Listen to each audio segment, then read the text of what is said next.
नमस्कार बंधुओं, उत्कर्ष की ऑनलाइन क्लास में आप सभी का बहुत बहुत स्वागत, अभिनंदन है।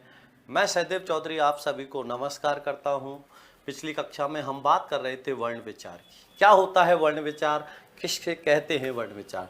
तो देखिए, मैंने आपको बताया था जो हिंदी व्याकरण है इसे हम 3 भागों में बांट के पढ़ते हैं। एक तो वर्ण विचार, एक शब्द विचार और एक वाक्य विचार। सबसे पहले हम चर्चा कर रहे हैं वो वर्ण विचार की कर रहे हैं। वर्ण विचार में मैंने आपको सबसे पहले बताया था वर्ण। तो वर्ण क्या होता है? भाषा की सबसे छोटी इकाई या भाषा की सबसे छोटी लिखित इकाई वर्ण होता है। और भाषा की सबसे छोटी मौखिक इकाई, जब किसी वर्ण को मौखिक रूप दे दिया जाता है तो वो ध्वनि कहलाता है। वर्ण और ध्वनि में मैंने अंतर बताया था, जब हम बोलेंगे तो ध्वनि है, लिखित रूप दे देंगे वर्ण हो जाएगा। वर्ण और ध्वनि के बाद हमने बात करी थी शब्द पर।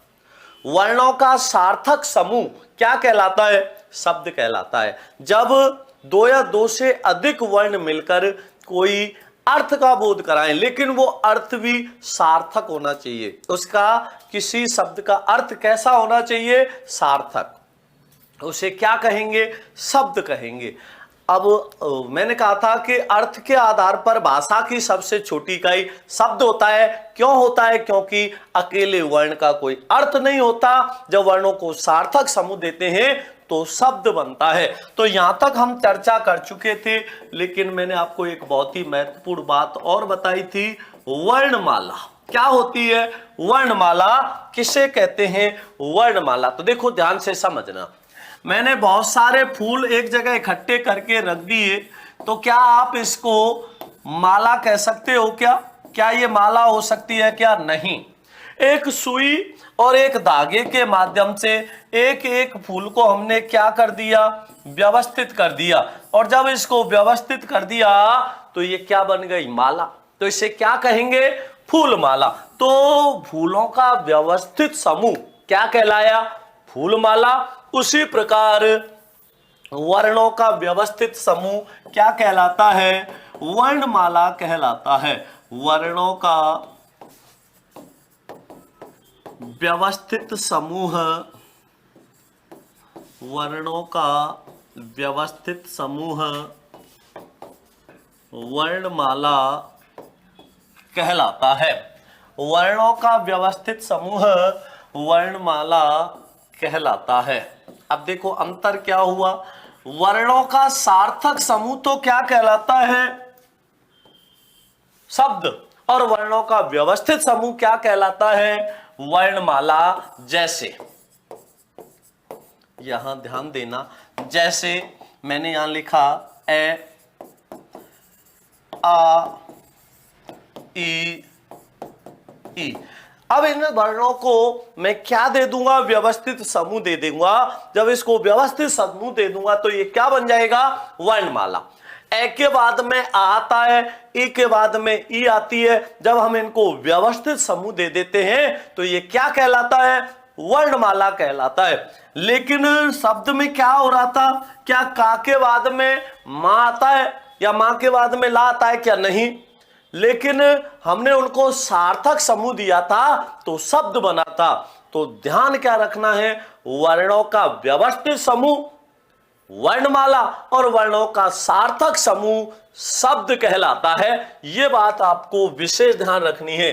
तो वर्णों का व्यवस्थित समूह वर्णमाला कहलाता है। तो वर्णमाला में क्या होता है? क्या बताया जाता है? वर्णों का व्यवस्थित समूह बताया जाता है कि ए के बाद में आएगा, ई के बाद में ई आएगी। इस प्रकार से इनको व्यवस्थित कर देना ही वर्णमाला है। ये बात हुई वर्णमाला की। अब आगे हम जो बात करेंगे वो बात करेंगे किसकी? वाक्य की। आगे हम बात करेंगे वो किसकी करेंगे? और वाक्य की। क्या होता है वाक्य? किसे कहते हैं वाक्य? तो देखो ध्यान से समझना, क्या है वाक्य? किसे कहते हैं वाक्य?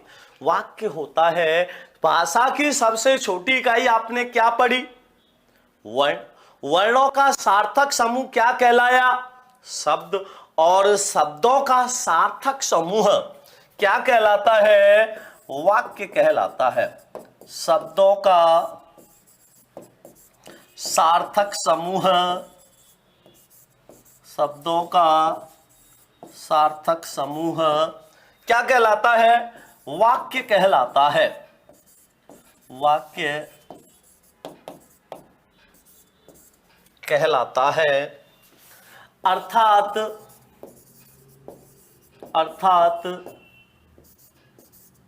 जब दो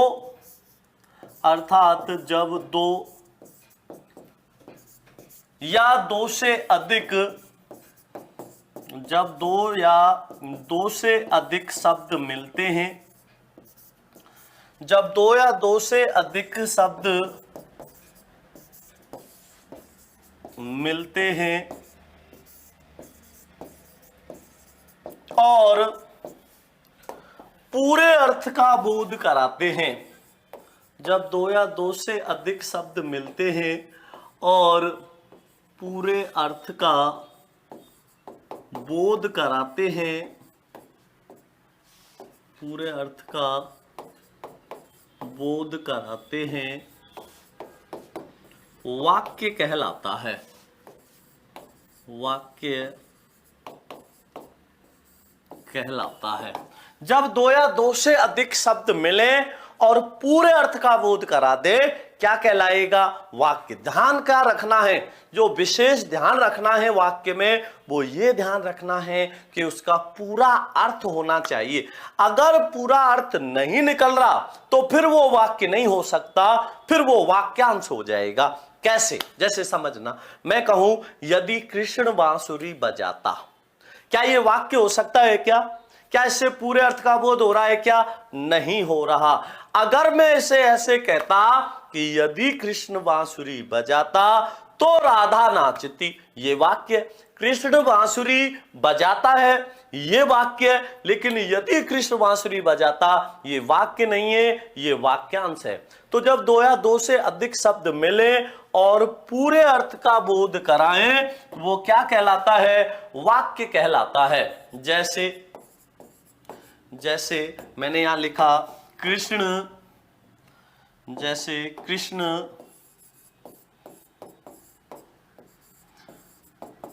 बांसुरी बजाता है। कृष्ण बांसुरी बजाता है। अब ये पूरे अर्थ का बोध करा रहा है, नहीं करा रहा? पूरे अर्थ का बोध हो रहा है। यहां सीधा कहा जा रहा है कि कृष्ण बांसुरी बजाता है। मैं यहां ऐसे लिख देता, राधा गाना गाती है। अब ये किसका बोध करा रहा है? पूरे अर्थ का बोध करा रहा है।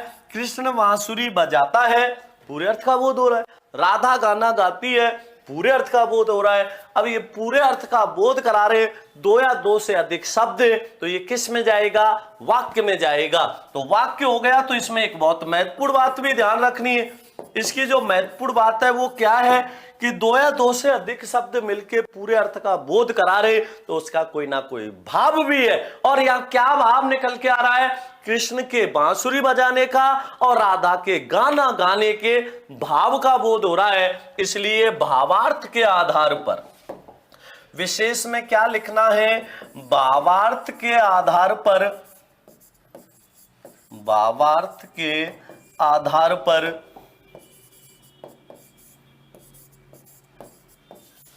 भाषा की सबसे छोटी इकाई, भावार्थ के आधार पर भाषा की सबसे छोटी इकाई, भावार्थ के आधार पर भाषा की सबसे छोटी इकाई क्या होती है? वाक्य होता है। भावार्थ के आधार पर भाषा की सबसे छोटी इकाई वाक्य होता है। क्या मतलब है भावार्थ का? मैंने ऐसे कहा मोहन, मैंने कहा सोहन, मैंने कहा रोहन, मैंने कहा पुस्तक, मैंने कहा जैसे कि फुटबॉल। अब इनका कोई अर्थ निकल रहा है क्या? कोई भाव निकल रहा है क्या? अर्थ तो आ रहा है, मोहन है, सोहन है, रोहन है, पुस्तक है, फुटबॉल है, इनका अर्थ तो है।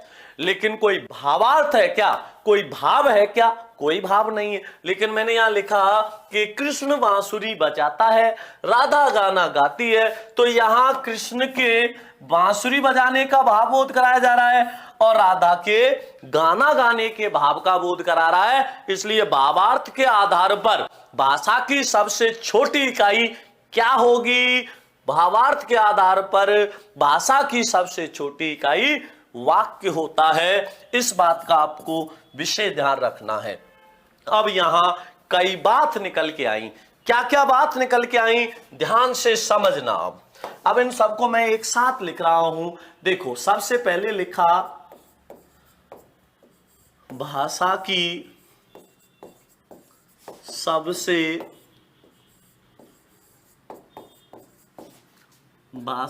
सबसे छोटी इकाई। दूसरा लिखा मैंने, एक तो लिखा मैंने भाषा की सबसे छोटी इकाई, दूसरा लिख दिया मैंने भाषा की सबसे छोटी।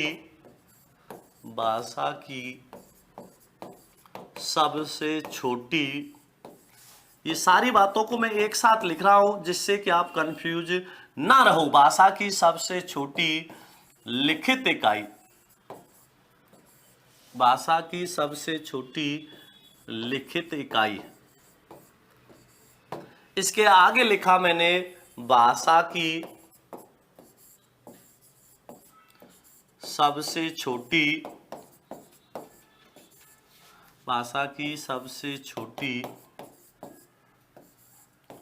मौखिक इकाई, भाषा की सबसे छोटी मौखिक इकाई। अब इसके अलावा मैंने लिख दिया अर्थ के आधार पर।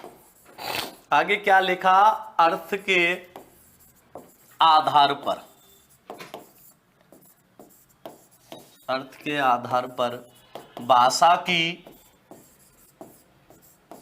सबसे छोटी इकाई, अर्थ के आधार पर भाषा की सबसे छोटी इकाई। और इसके आगे लिख दिया भावार्थ के आधार पर, भावार्थ के आधार पर, भावार्थ के आधार पर भाषा की सबसे छोटी इकाई, भावार्थ के आधार पर भाषा की सबसे छोटी इकाई। देखो, सारी बातें मैंने एक ही जगह लिख दी हैं जिससे आप एक बार में ही अच्छे से समझ सको। तो देखिए, प्रत्येक जगह प्रत्येक बार इसका अलग अर्थ है।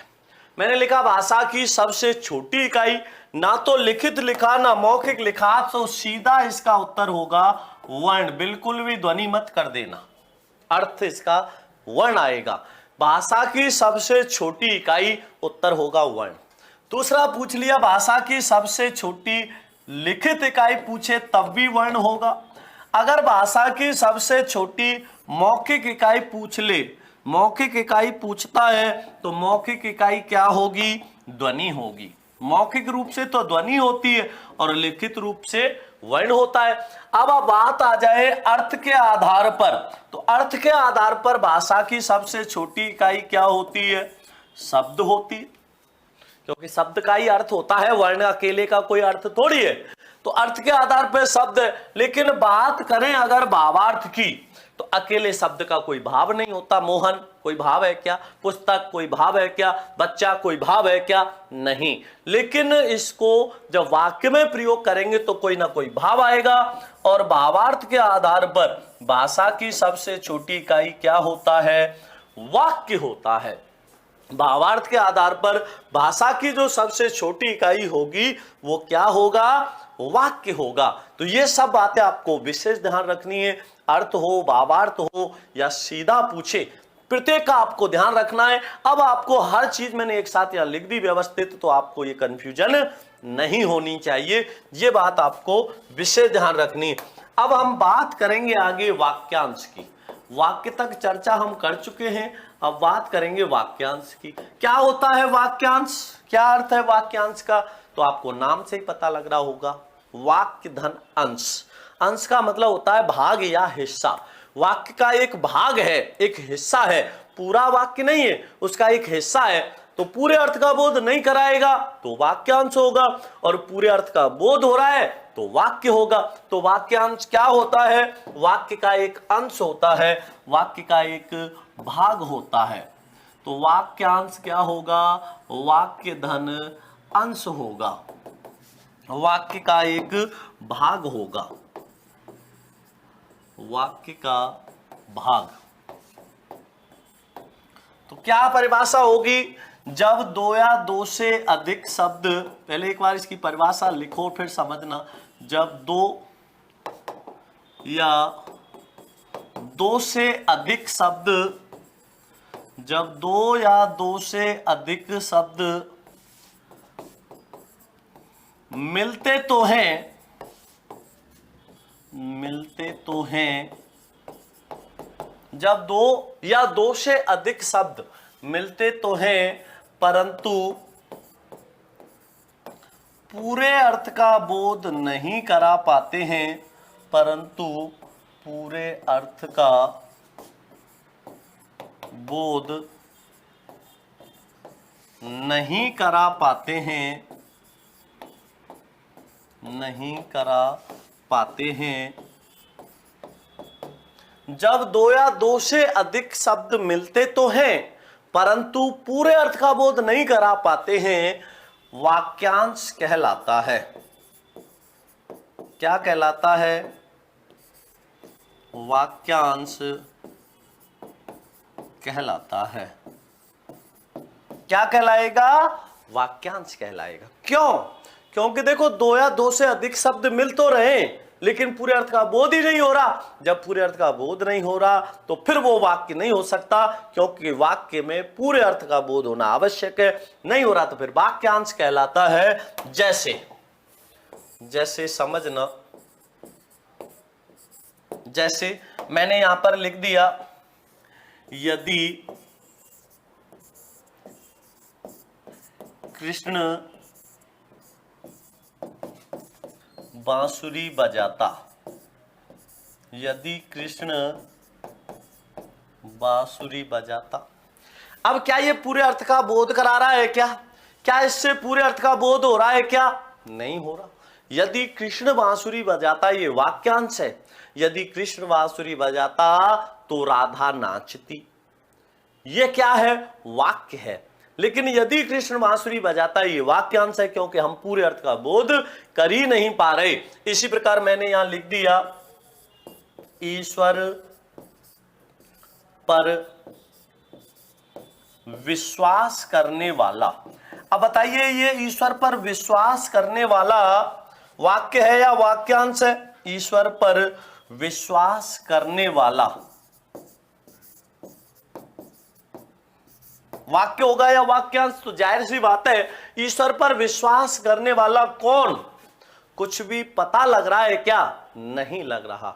जब नहीं पता लग रहा फिर ये क्या है, वाक्यांश है। ईश्वर पर विश्वास करने वाला आस्तिक होता है, धर्म में विश्वास करने वाला धार्मिक होता है, ये वाक्य होंगे। तो जब दो या दो से अधिक शब्द मिलकर पूरे अर्थ का बोध नहीं करा पाए तो उसे वाक्यांश कहते, और पूरे अर्थ का बोध करा दे तो वो वाक्य कहलाते हैं। इस बात का विशेष ध्यान रखना है। तो ये बात हो गई वाक्यांश की। अब हम जो चर्चा करेंगे बहुत ही महत्वपूर्ण होता है पद। बहुत ध्यान से समझना इस पद को। बहुत आज तक आपने सुना तो बहुत होगा पद, लेकिन क्या होता है पद, किसे कहते हैं पद, क्या मतलब होता है इस पद का, ये बात भी आपको बहुत ध्यान से समझनी है। कैसे समझोगे, देखो गामन में तुमने देखे होगो, मान लो ये तुम्हारा घर है और ये पड़ोसी को घर है।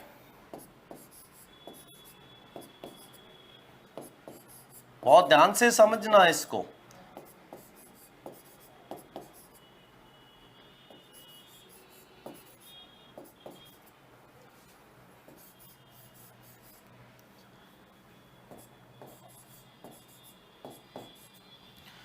ये तो तुम्हारा घर है और ये तुम्हारे पड़ोसी के घर है। मान लो तुम्हारे घर कोई रिश्तेदार आयो, तो रिश्तेदार से कम चाय पानी की तो पूछोगे नहीं पूछोगे। मान लो आपके घर कोई रिश्तेदार आया तो कम से कम चाय पानी की तो पूछोगे। अब चाय पानी की पूछोगे, मान लो तुम घर पे अकेले हो, घर वाले कहीं गए, और मान लो तुम्हारे घर कोई तुम्हारा रिश्तेदार आ गया। अब रिश्तेदार आ गया तो आप उस रिश्तेदार से ऐसे कहोगे क्या कि भाई आज घर पे कोई नहीं है, आप फिर कभी आना? बिल्कुल नहीं। क्या कहोगे कि आओ जी बैठो, मैं आपके लिए चाय पानी लेके आता हूं। पहले पानी दे दिया, फिर चाय बनाने गए, और चाय बनाने गए तो आपने देखा घर में चीनी खत्म हो गई, जिसे कह देते हैं शक्कर। चीनी तो किसका है? चीनी भाषा का शब्द है। चाय, चीनी, चीकू, लीची, चाउमीन, ये चाउमीन ये चीनी भाषा के शब्द होते हैं। हिंदी में शक्कर होता है। तो शक्कर खत्म हो गई, तो क्या आप उस व्यक्ति से ऐसे कहोगे का कि भाई आज तो चीनी खत्म है गई है, फिर कभी आइयो तो बढ़िया चाय पे मांगो? ऐसे थोड़ी कहोगे। क्या कहोगे कि आज चीनी खत्म हो गई है, फिर कभी आना। ऐसे ना कह के क्या कहोगे? आप क्या करोगे फिर कि साहब थोड़ा सा आप बैठो, बस मैं ऐसे गया और ऐसे आया, अभी आया। तो क्या करोगे फिर? आप पड़ोसी के घर जाओगे, और पड़ोसी के घर जाओगे तो जाहिर सी बात है, पड़ोसी के घर आप कुछ लेने जाओगे, पड़ोसी आपके घर कुछ लेने आएगा। जाहिर सी बात है, जब किसी चीज की जरूरत पड़ती है तो हम कहाँ जाते हैं? पड़ोसी के पास। पड़ोसी को किसी चीज की जरूरत होती है, वो कहाँ आता है? आपके पास। आप कहाँ जाते हो? पड़ोसी के पास। आने जाने से क्या बनते हैं? रिश्ते बनते हैं, और उन रिश्तों को कोई ना कोई नाम देते हो, नहीं देते? क्या ऐसे कहते हो कि ओए पड़ोसी, भाई मेरे पड़ोसी? पड़ोसी थोड़ी कहते हो। क्या कहते हो उसको? कोई ना कोई नाम देते हो। अगर कोई बराबर की उम्र का है तो उसे भाई कह देते हो, बराबर की उम्र की है उसे बहन कह देते हो, भाई की बराबर की उम्र की कोई पत्नी है उसे भाभी कह देते हो, थोड़ा सा उम्र में ज्यादा है उसे आंटी या चाची कह देते हो, उम्र में और भी ज्यादा है तो उसे दादी या दादा कह देते हो, और कोई कोई तो पड़ोस से लेके ही भाग जाता है। तो वो भी क्या बना? रिश्ता बना? नहीं बना। रिश्ता कैसे बना? आने जाने से। आप उनके घर गए, वो आपके घर आए, आने जाने से रिश्ते बने, और रिश्तों को कोई ना कोई नाम भी दिया। तो बस यही कहानी किसकी होती है? यही सेम कहानी होती है पद की। सेम कहानी पद की कैसे होती है कि ध्यान से समझना। मैं एक वाक्य लिख रहा हूं, मोहन फुटबॉल खेलता है। ध्यान से समझना, मोहन फुटबॉल खेलता है। पूरे अर्थ का बोध करा रहा है, इसका मतलब ये वाक्य है। अब वो इसमें पद के बारे में हमें जानना है, पद क्या होता है। तो देखो समझना, मोहन फुटबॉल खेलता है। अब इसमें जो पद है वो क्या होता है, एक एक से समझना। तो सबसे पहले हम चर्चा कर रहे हैं फुटबॉल पर। पद की परिभाषा इसमें ही समझा रहा हूं, इससे ही समझ आ जाएगा, फिर इसको लिखेंगे। देखो, जब किसी शब्द को वाक्य में प्रयोग किया जाता है और उस शब्द का अन्य शब्दों के साथ संबंध स्थापित हो जाए और उस शब्द को व्याकरणिक रूप मिल जाए, तो वो क्या कहलाता है? पद कहलाता है। अब फुटबॉल का संबंध मोहन से नहीं है क्या? बिल्कुल है। फुटबॉल का संबंध खेलता है से नहीं है क्या? बिल्कुल है। मोहन से इसका क्या संबंध है? फुटबॉल, मोहन, इनका आपस में संबंध क्या है? मोहन करता है, फुटबॉल कर्म है। कैसे पता करेंगे? बहुत आसान है। कर्ता कर्म पहचानना बहुत आसान होता है। ये भले ही कठिन जरूर लगता होगा, लेकिन बहुत सरल है। इतना सरल है, ऐसे समझो जैसे तीसरी कक्षा की हिंदी पढ़ रहे हो। यदि कर्म पहचानना है, क्या से प्रश्न करो। कर्ता पहचानना है, कौन से प्रश्न करो। यदि क्या और कौन का उत्तर अलग अलग आ जाए तो वो दोनों कर्ता और कर्म होंगे। जब दोनों का उत्तर एक ही आ जाए वो कर्ता होगा। क्या कहा? दोबारा समझो, यदि क्या का उत्तर आएगा कर्म होगा, कौन का उत्तर आएगा कर्ता होगा, दोनों का उत्तर एक ही आएगा, वो कर्ता होगा। कैसे? आप रट लेते हो, चिड़िया आकाश में उड़ती है। क्या उड़ती है? चिड़िया। कौन उड़ती है? चिड़िया। दोनों का उत्तर एक आ गया, चिड़िया करता है, कहीं कर्म आया नहीं, अकर्मक है। कहीं सकर्मक मत समझ जाना, क्योंकि चिड़िया करता है, उड़ती है, क्रिया है, आकाश में स्थान है, कहीं भी यहां कर्म नहीं आया। अब क्या का उत्तर आया? क्या खेलता है? फुटबॉल। कौन खेलता है? मोहन। दोनों का उत्तर अलग अलग आ रहा है, इसका मतलब ये सकर्मक है और फुटबॉल यहां कर्म है। तो ये फुटबॉल क्या हो गया? पद कर्म हो गया। अब मोहन का संबंध फुटबॉल और खेलता से भी है, तो जब किसी शब्द को वाक्य में प्रयोग किया जाए और उस शब्द का अन्य शब्दों के साथ संबंध स्थापित हो जाए और उसे व्याकरणिक रूप मिल जाए, तो वो क्या कहलाता है? पद। अब मोहन क्या है? पद करता है, फुटबॉल पद कर्म है, और खेलता है क्या हो गया? पद क्रिया। खेलता क्या हो गया? पद क्रिया हो गया। तो क्या होता है पद? समझो ध्यान से। जब किसी शब्द को, अब मैं इसकी परिभाषा यहां विस्तार से लिख रहा हूं, ध्यान देना परिभाषा में। जब किसी शब्द को वाक्य में प्रयोग किया जाता है, जब किसी शब्द को वाक्य में प्रयोग किया जाता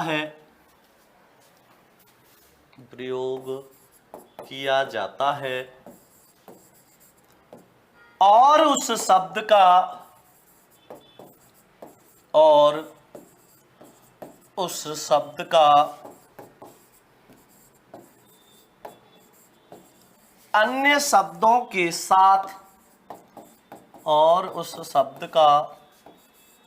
अन्य शब्दों के साथ संबंध स्थापित हो जाए, और उस शब्द का अन्य शब्दों के साथ संबंध स्थापित हो जाए,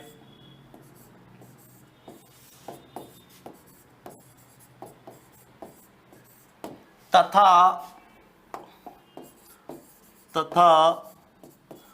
उसे, मतलब शब्द को व्याकरणिक रूप मिल जाए,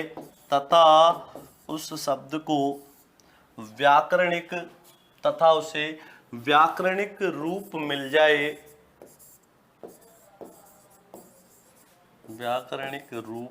जाए, तो वह पद कहलाता है। देखो ध्यान से समझना, इसमें बहुत ही महत्वपूर्ण होता है पद, इसको बहुत ध्यान से समझना है।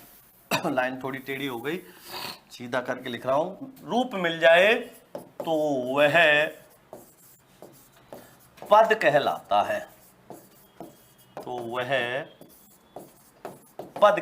है। तो देखिए समझो, इसमें जब किसी शब्द को वाक्य में प्रयोग किया जाता है और उस शब्द का अन्य शब्दों के साथ संबंध स्थापित हो जाए तथा उसे व्याकरणिक रूप मिल जाए, तो वह पद कहलाता है। जैसे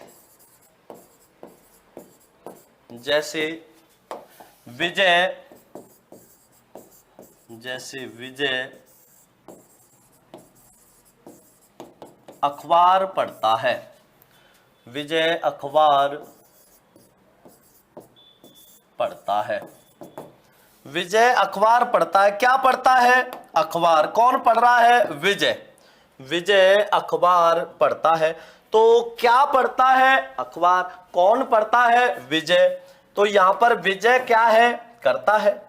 अखबार क्या है? कर्म है। और पढ़ता है क्या है? क्रिया। अब इसका अखबार का संबंध पढ़ता है से भी है। अखबार का संबंध विजय से भी है, विजय का संबंध अखबार से भी है, विजय का संबंध पढ़ता है से भी है।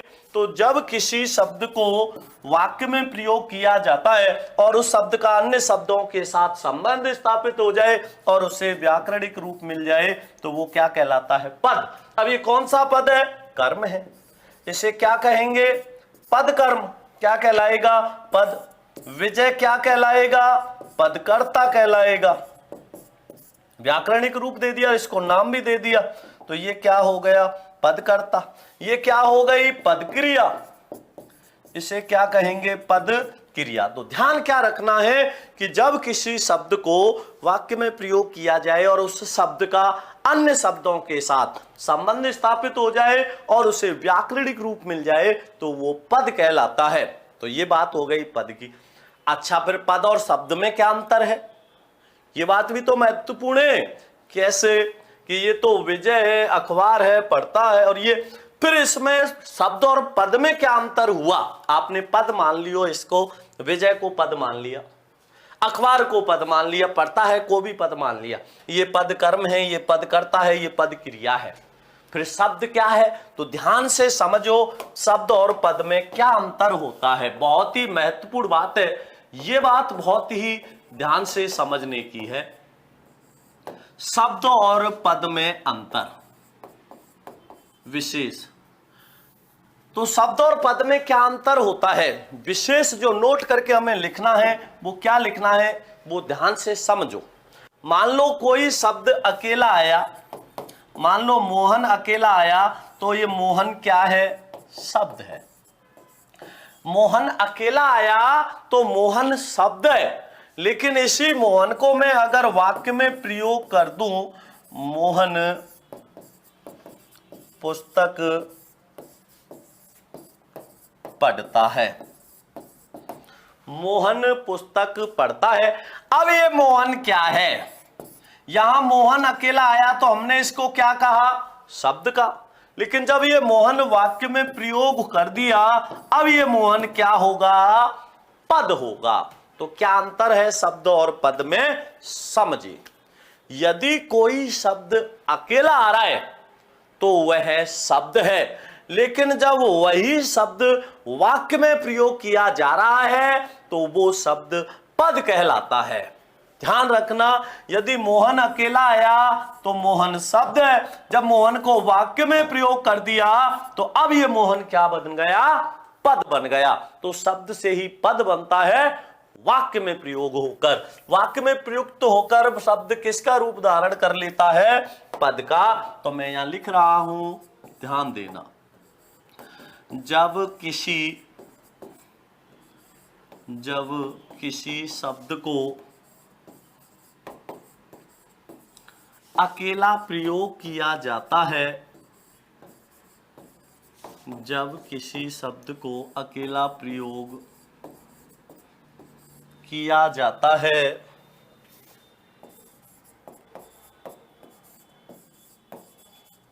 तो वह शब्द होता है। जब किसी शब्द को अकेला प्रयोग किया जाता है तो वह शब्द होता है, तो वह शब्द होता है। जब किसी शब्द को अकेला प्रयोग किया जाता है तो वह शब्द होता है, लेकिन जब उसी शब्द को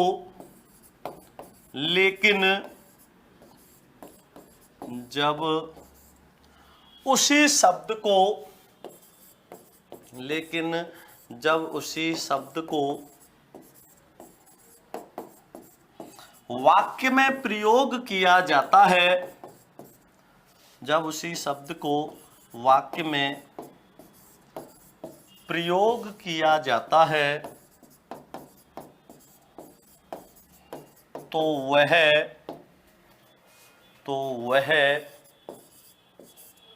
पद कहलाता है, तो वह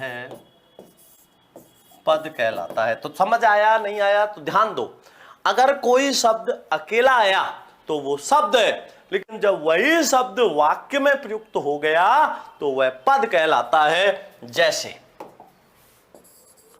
जैसे कंफ्यूज मत होना, इसके लिए मैं यहां लिख रहा हूं जैसे मोहन। अब ये मोहन अकेला आया तो ये मोहन क्या है? शब्द है। मोहन अकेला आया तो मोहन क्या है? शब्द है। और इसको मैंने ऐसे लिख दिया, मोहन पुस्तक पढ़ता है। मोहन पुस्तक पढ़ता है, रेखांकित इसमें मैंने किसको कर दिया? मोहन को। अब ये मोहन क्या कहलाएगा? पद कहलाएगा। तो जब किसी शब्द को अकेला प्रयोग किया जाता है तो वह शब्द होता है। तो वह क्या होता है?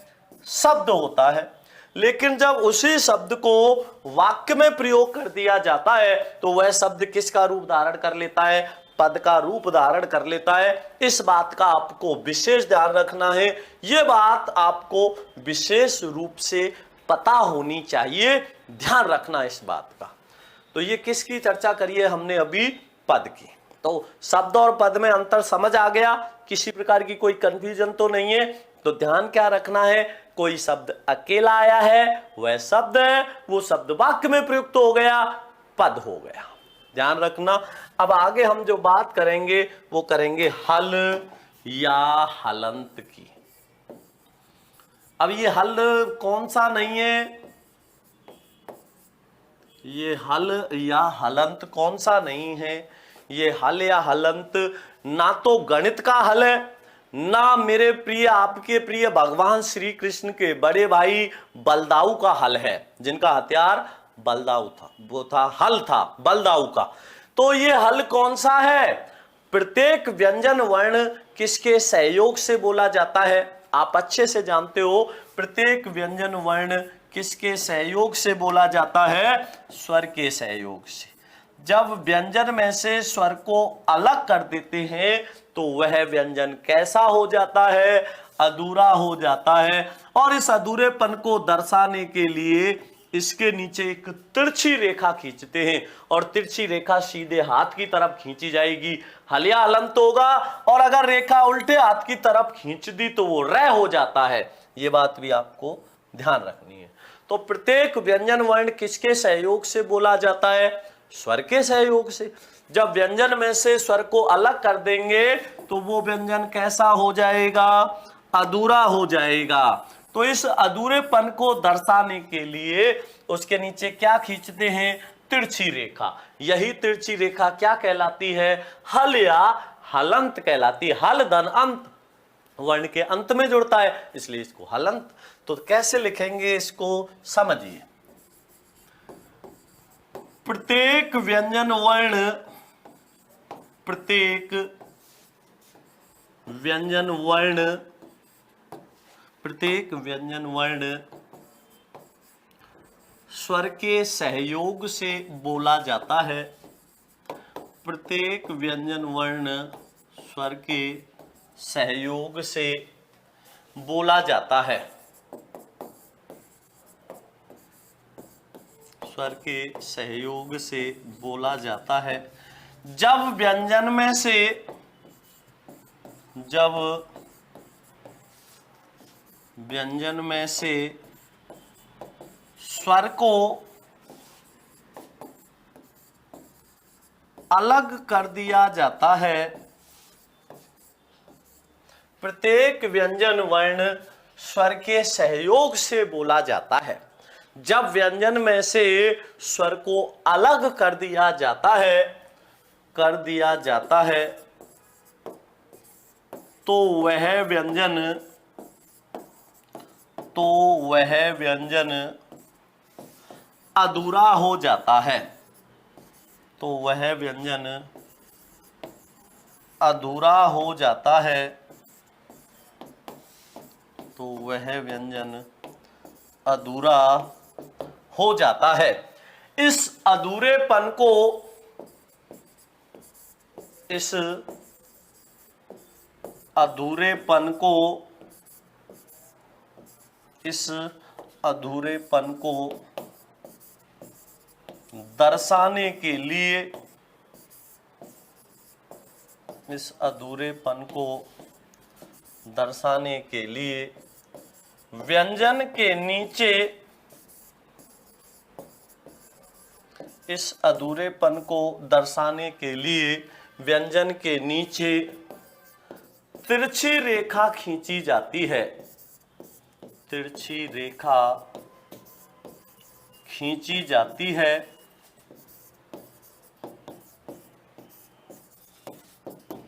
उसे ही हल या हलंत कहते हैं। उसे ही हल या हलंत कहते हैं।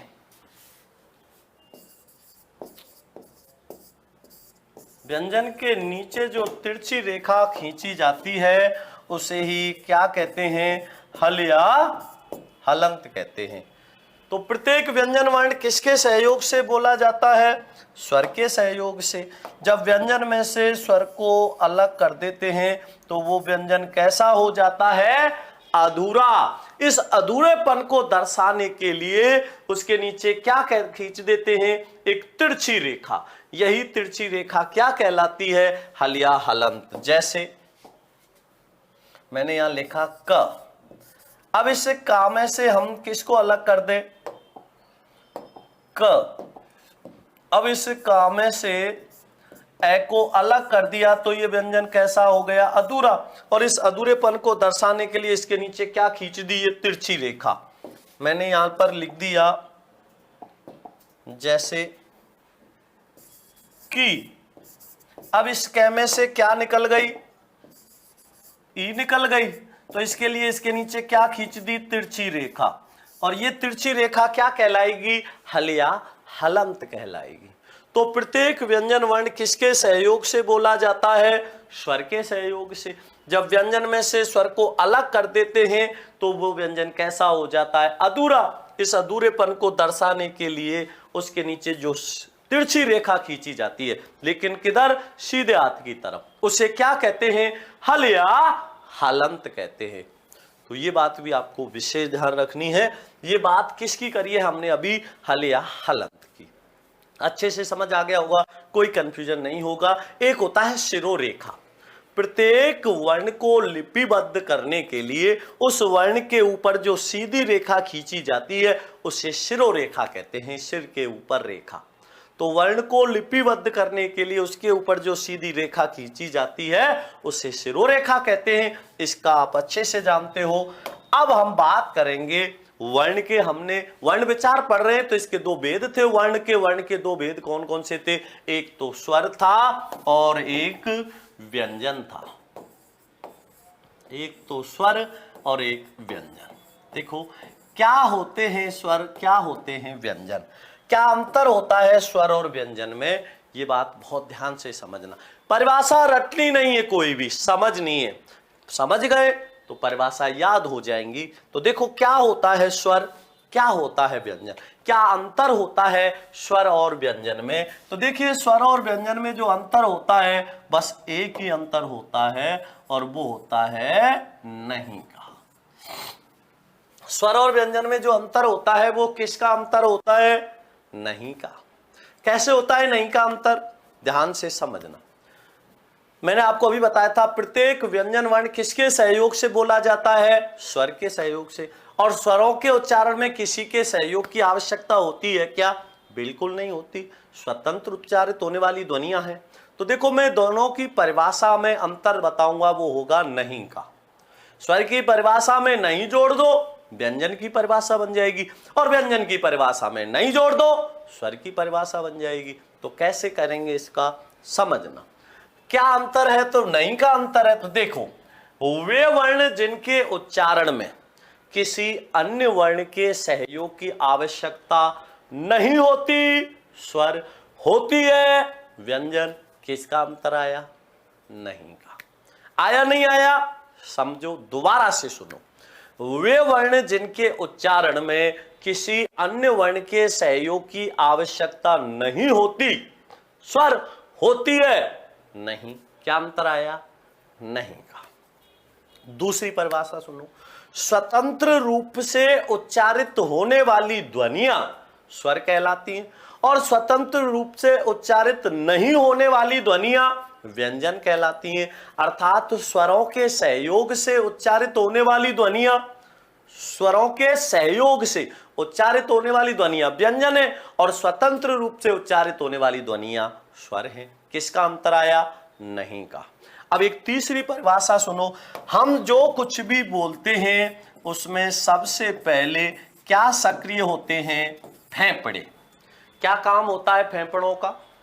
सबसे पहले क्या सक्रिय होते हैं? फेफड़े। क्या काम होता है फेफड़ों का? किस काम आते हैं फेफड़े? तो आप अच्छे से जानते हो फेफड़ों का काम होता है अंदर की हवा को बाहर छोड़ना और बाहर की हवा को अंदर खींचना। ऐसे ही तो काम करते हैं फेफड़े। अब देखो, बाहर की हवा को खींच रहे, अंदर की छोड़ रहे, तो अंदर की हवा को बाहर छोड़ते हैं और बाहर की हवा को अंदर खींचते हैं। तो ये काम किसका होता है? फेफड़ों का। जब फेफड़े काम करना बंद कर देते हैं या जिसके फेफड़े कमजोर हो जाते हैं या खराब हो जाते हैं तो कौन सी बीमारी हो जाती है? दमा। दमा की बीमारी कब होती है? जब श्वास से संबंधित समस्या होती है, इसलिए उसको श्वास की बीमारी कहते नहीं, कहते दमा को। अब श्वास की बीमारी कब होती है? जब श्वास लेने में तकलीफ हो रही हो। श्वास लेने में तकलीफ कब होती है? जब फेफड़े कमजोर हो या खराब हो जाए। तो फेफड़े कमजोर होने से या फेफड़े खराब होने से कौन सी समस्या आ जाती है? सांस लेने की, दमा की। तो फेफड़ों का काम क्या है? अंदर की हवा को बाहर छोड़ना, बाहर की हवा को अंदर खींचना। तो वे वर्ण जिनके उच्चारण में फेफड़ों से छोड़े जाने वाली हवा वाग यंत्र के किसी अवयव को, अब आप सोचोगे ये वाग यंत्र क्या है? तो वाग यंत्र का मतलब होता है वाक्दन यंत्र। अब वाक माने क्या होता है? वाक माने होता है वाणी और यंत्र माने होता है साधन। वाग यंत्र का मतलब क्या है? वाणी के साधन। अब वाणी के साधन क्या है? तो वाणी के साधन होते हैं कंठ है, तालु है, मूर्धा है, दंत है, ओष्ठ है, जीवा है और नासिका है, काकल। ये सब क्या है? वाणी के साधन। अगर वायु इनको स्पर्श किए बिना स्वतंत्र रूप से बाहर निकल रही है तब तो स्वर है। अगर इनका स्पर्श करते हुए बाहर निकल रही है तो व्यंजन है। अंतर किसका आया? नहीं का। कैसे आया? वे वर्ण जिनके उच्चारण में फेफड़ों से छोड़े जाने वाली हवा वाग यंत्र के किसी अवयव को स्पर्श किए बिना स्वतंत्र रूप से बाहर निकले, स्वर है। स्पर्श करते हुए बाहर निकले, व्यंजन है। तो स्पर्श करे और स्पर्श नहीं करे, इस आधार पर हमने इसको दो भाग कर दिए, एक तो स्वर और एक व्यंजन। तो मैंने आपको जितनी भी परिभाषा बताई उन सब में अंतर आया, वो सिर्फ किसका आया? नहीं का। स्वर और व्यंजन की परिभाषा में जो अंतर होता है वो किसका होता है? नहीं का होता है। तो तीनों परिभाषा समझ आ गई, किसी तरह की कोई कंफ्यूजन नहीं होगी। तो ध्यान क्या रखना है? स्वर और व्यंजन की परिभाषा में एक ही अंतर होता है, वो नहीं का होता है। ये बात ध्यान रखनी है। तो देखिए, इसका विषय ध्यान रखना। अब देखो, आगे हम बात करें अगर स्वर की परिभाषा से, तो अंतर तो हमने लिख लिया, तो हम परिभाषा लिखेंगे स्वर की। स्वर की परिभाषा क्या होगी? वे वर्ण जिनके उच्चारण में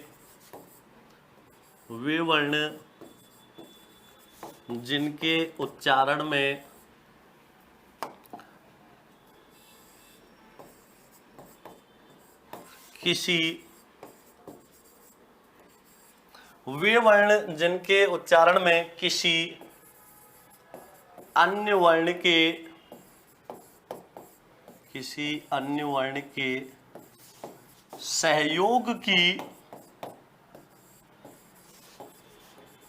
वे वर्ण जिनके उच्चारण में किसी अन्य वर्ण के सहयोग की आवश्यकता नहीं होती,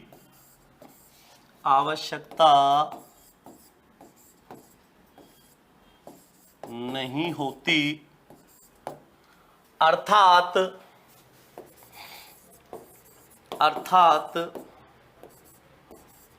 स्वतंत्र रूप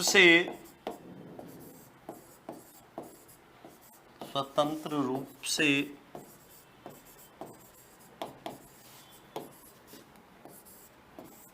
उच्चारित होने वाली ध्वनियां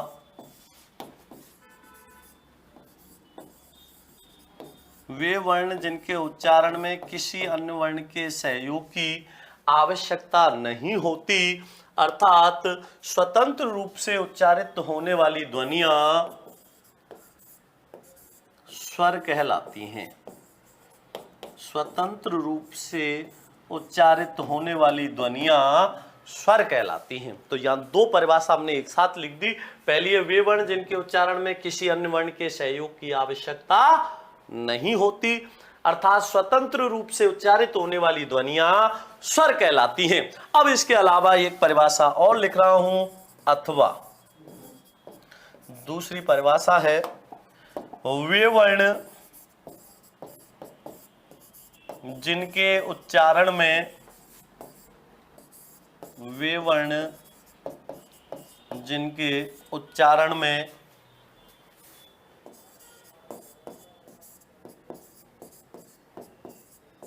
फेफड़ों से छोड़े जाने वाली हवा, वे वर्ण जिनके उच्चारण में फेफड़ों से छोड़े जाने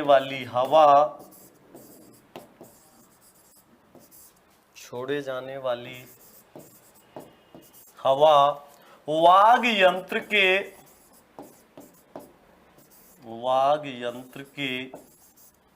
किसी अवयव को, वाग यंत्र के किसी अवयव कहते भीतरी भाग को, वाग यंत्र के किसी अवयव मतलब भीतरी भाग जैसे कंठ है, तालु है, मूर्धा है, दंत है, ओष्ठ है, जीवा, ये इसके क्या है, वाग यंत्र के अवयव हैं।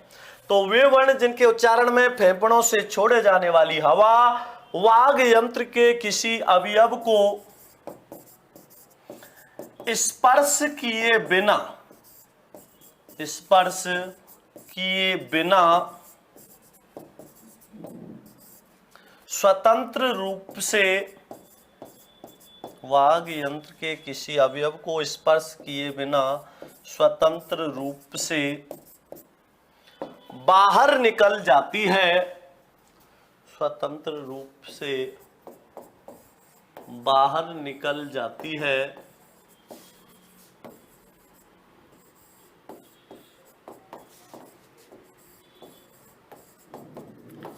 स्वर कहलाते हैं।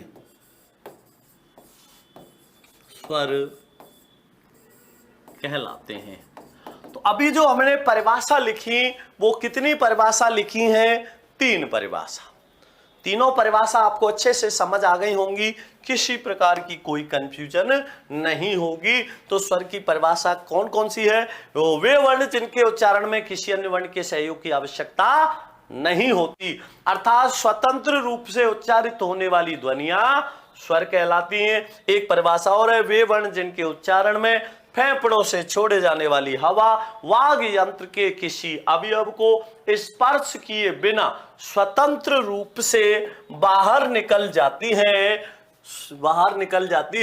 स्वर कहलाते हैं। अब स्वरों की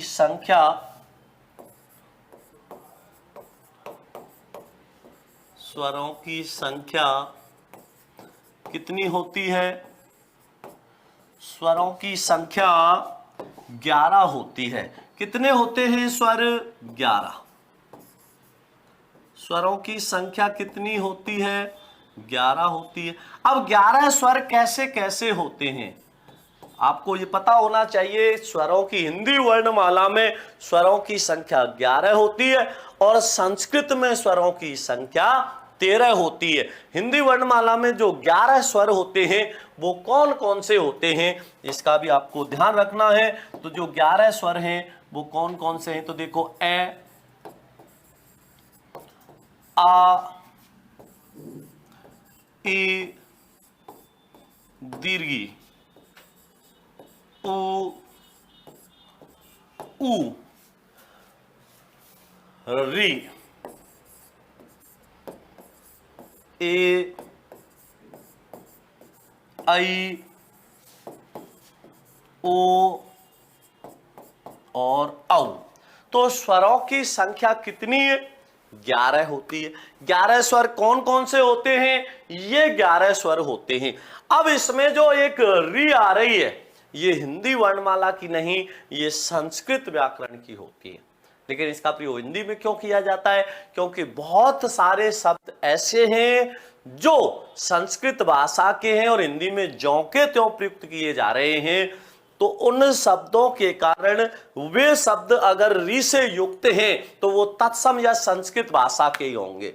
हालांकि री के लिए जब हम री का उच्चारण करते हैं तो हिंदी में री के लिए रेपे लघु ई लगा के किया जाता है। तो जब हमारे लिए री का उच्चारण रे धन ई से ही हो रहा था, फिर इस री की क्या जरूरत पड़ी? तो कुछ शब्द ऐसे हैं जो संस्कृत या तत्सम के हिंदी में ज्यों के त्यों प्रयुक्त हो रहे, उनसे युक्त होने के कारण यह री प्रयोग की गई। अब इसको हटाने का प्रयास किया जा रहा है, लेकिन अभी हटी नहीं है। तब तक स्वरों की संख्या आपको 11 ही करनी है। जब हट जाएगी आपको सूचना अवश्य मिलेगी, तब आपको 10 करनी है। अभी 11 ही करना है। तो स्वरों की संख्या कितनी है? 11। स्वरों की संख्या तो कितनी हो गई? 11। फिर मात्राओं की संख्या कितनी होगी? तो ध्यान से समझना, ए की कोई मात्रा नहीं होती। ए की कोई मात्रा नहीं होती। आ की होती है, लघु ई की है, दीर्घ ई की है, लघु ऊ की है, दीर्घ ऊ की है।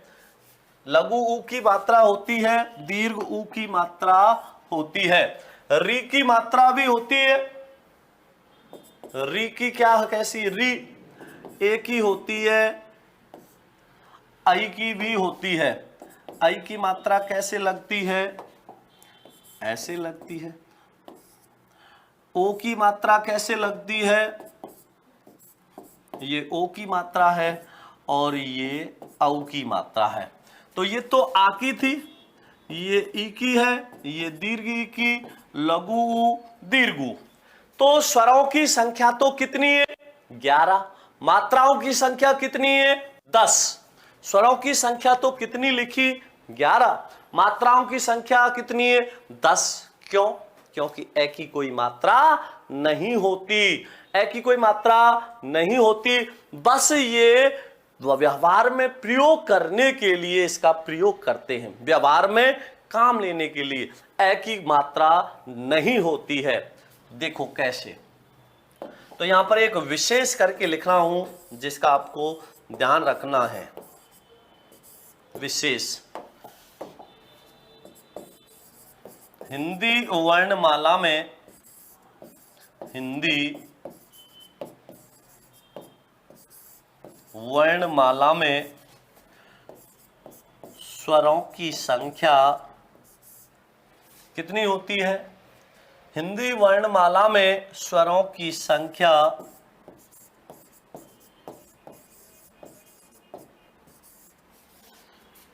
11 होती है।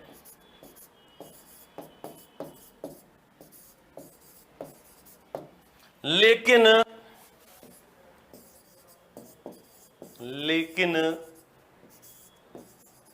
मात्राओं की संख्या, हिंदी वर्णमाला में स्वरों की संख्या 11 होती है, लेकिन मात्राओं की संख्या